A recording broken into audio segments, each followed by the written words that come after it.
Chapter क्या युद्धों में प्रश्न खूब आ जाते हैं। अरे मेवाड़ के युद्धों की बात करें तो मेवाड़ का मतलब युद्ध से ही है। मेवाड़ में बप्पा रावल से लेकर आप लास्ट भोपाल सिंह देख लो, सारे सारे महान वीर। अब जैसे लास्ट में जाके थोड़ी इनकी शासन डामाडोल हो गया था, लेकिन मेवाड़ के अंदर है ही वीरता। इतना राजवंश नहीं है। विश्व का सबसे लंबा राज करने वाला राजवंश मेवाड़ है। मेवाड़ में युद्ध नहीं होंगे तो फिर कहीं पर भी नहीं होंगे। लेकिन एक बात ध्यान रखना विद्यार्थियों, मेवाड़ वंश का संस्थापक राजस्थान में माना गया है कौन? गुहादित्य को माना गया है। लेकिन एक बात ध्यान रखना कि मेवाड़ सत्ता का संस्थापक कौन है?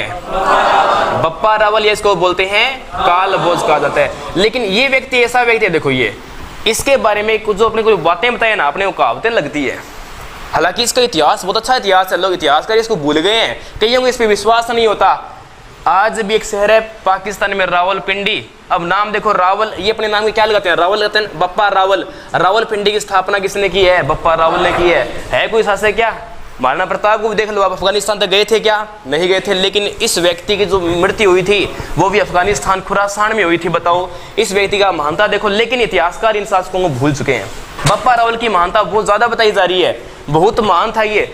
अब महानता से मैं शुरुआत कर दूंगा, और पॉजिटिव भी और नेगेटिव भी है। देखो आप उसको नेगेटिव तो ना लेना, क्योंकि पता ही है फिर कुछ बातों में विश्वास नहीं होता। लोग बताते हैं, जनश्रुति है इसके बारे में।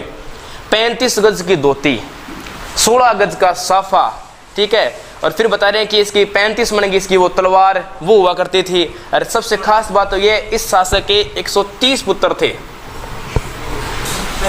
अब दिक्कत होगी ना, शांति होगी अचानक सुनते ही। इसके 130 पुत्र थे जिन्हें 9 शेरवा कहा जाता है।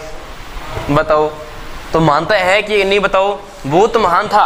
अब इसका अपने चर्चा क्या करनी है? युद्धों के बारे में पॉइंट टू पॉइंट बात करनी है। ऐसे तो अब इतिहास मेवाड़ का 10 दिन ही पूरा नहीं होगा अपना, शुरू करेंगे तो अपने।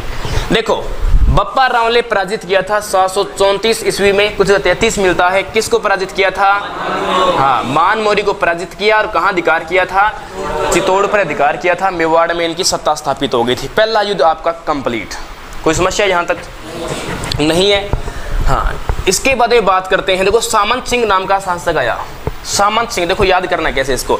सामंत सिंह के काल में ये पराजित हुआ था। अभी किससे पराजित हुआ था? कीर्तिपाल, जालोर का चौहान था कीर्तिपाल, उससे पराजित हुआ था सामंत सिंह 1178 में।